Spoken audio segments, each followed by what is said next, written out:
आणि त्याच्यानंतर सुद्धा आपण पाहिलं काय काँग्रेस पक्षाचा नेता म्हणून शिवसेना BJPच्या विरुद्ध किती गोष्टी आपण लढलो. काय रमेश किनी केसपासून तर सगळं झालं. काय रमाबाई आंबेडकर नगरचा तो प्रकार जिथे 10-12 लोकांना जे असंच गोळ्याघोळ मारण्यात आलं आणि त्याच्यामध्ये सुद्धा एवढी सगळं आपण माझं घरावर हल्ला झाला आपल्या एटीएनच्या अगदी सगळं माहिती आहे आपलं. म्हणजे जीवानिशी वाचलं मी कसं तरी फार एकदम भारताचे होम मिनिस्टरपासून सगळे आले ते बघा अनेक देशाचे मंत्री आले बरं काय झालं आहे. तर हे सगळं झाल्यानंतर खरं म्हणजे जर काँग्रेस त्यावेळेला त्यांनी पवारसाहेबांना बाहेर काढलं नसतं काँग्रेस फुटली नसती तर 100% मुख्यमंत्री झालो असतो. काही प्रश्नच नाही. कारण विलासराव सुद्धा त्यावेळेला नव्हतेच ना जवळ. ते तर शिवसेनेच्या बाजूने लढे शांतच होते. पण दुर्दैवानं दुभंगली काम. आणि तेव्हासुद्धा हे आता कलमाडे जिवंत आहेत, मुकुंद वासनिक जिवंत आहेत, ते खोडके आमचे आमदार झाले त्यांना विचारा. शिला दीक्षित, ऑस्कर फर्नांडिस, राजेश पायलट हे सगळी म्हणजे माधवराव अगदी ते काय ते जॉर्ज वगैरे सोनियाजी यांच्यातले तुम्ही या आम्ही तुमचं परत पवारसाहेबांना जाऊ नका आम्ही तुम्हाला पुढचा मुख्यमंत्री म्हणून जाहीर करतो. आणि त्यावेळेला खरं म्हणजे आमच्याकडे म्हणजे पवारसाहेबांकडे म्हणण्यापेक्षा काँग्रेसकडे 2 लाल दिव्याच्या गाड्या होत्या फक्त. एक छगन भुजबळ विरोधी पक्षनेता आणि दुसरे खाली तिथे पिचड साहेबांचं. पण मी पहिल्यांदाच ताबडतोब सांगितलं 24 तासात की नाही मी पवारसाहेबांबरोबर जाणार. कारण मी ज्या कारणासाठी शिवसेना सोडून इथे आलो मंडल आयोगाची अंमलबजावणी करण्यासाठी ते सगळं काही आरक्षण भटक्यामुक्त आणि ओबीसींना.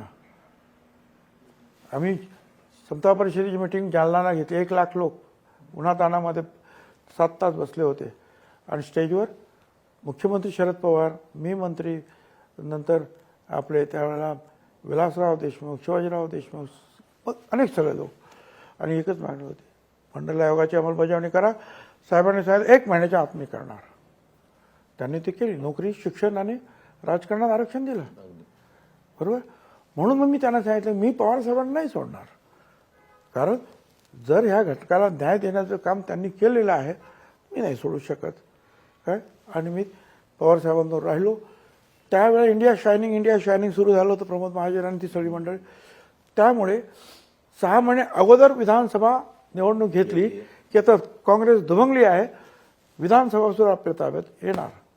बघा काय झालं. काँग्रेस एके ठिकाणी आम्ही दुसऱ्या ठिकाणी आणि शिवसेना BJP एकत्र तिसऱ्या ठिकाणी तिघांमध्ये लढत झाली. निकाल असे आले की एकाला बहुमत नाही. आणि त्यावेळेला मंत्रालयामध्ये ज्यावेळेला प्रेस कॉन्फरन्स होती आणि राजदीप वगैरे होते तिथे मनोहर जोशी होते तिथे बाजूला. कारण कोणी होतं होऊ शकतं मुख्यमंत्री आपले हे होते सुशीलकुमार शिंदे वगैरे वगैरे. आता काय होणार सांगा. तुम्ही सगळं सांगितलं सुशीलकुमार शिंदेंना. बघा तुम्ही आम्ही भांडलो एकत्र. एका काँग्रेसची 2 काँग्रेस झाले. वेगवेगळी मताची विभागणी झाली प्रचंड. तरीसुद्धा शिवसेना BJP नाही निवडून आली. जनादेश हा त्यांच्या विरोधात आहे. चला तुम्ही जास्त निवडून आली 7-8 लोक. तुम बडे भाई हम छोटे भाई आपण जाऊन सरकार बनवूया. आणि ते सरकार बनलं. पण त्यानंतर जे काही सरकार स्थापन झालं तिथे जास्तीत जास्त जे चांगलं होतं ते तुम्हाला मिळालं. ते उपमुख्यमंत्री होम मिनिस्टर पवारसाहेबांनी मला दिलं. पहिला या NCPचा महाराष्ट्र प्रांताध्यक्ष महाराष्ट्राचा मीच झालो पवारसाहेबांनी मला दिलं. केली केसीचे निराधार आरोप झाले. CBIच्या इन्क्वायरीने टोटल क्लीन चिट दिली. परत पवारसाहेबांनी मला घेतलं. PWD मिनिस्टर पुढे 10 वर्ष मी राहिलो. तर माझ्यावर अन्याय असा कधी पवारसाहेब किंवा बाळासाहेब ठाकरे यांच्याकडून कधी अन्याय झाला नाही. काय किंवा वापरून घेतला असं मी या दोघांच्या बाबतीत मध्ये म्हणणार नाही. बर मग तरी तुम्ही आता शरद पवारांना का सोडलं? नाही आता असं आहे की आज नाही निवडणुकीच्या अगोदरपासून म्हणजे मी जेलमध्ये होतो. एक तर तुम्हाला इतिहास आठवतो 2014ला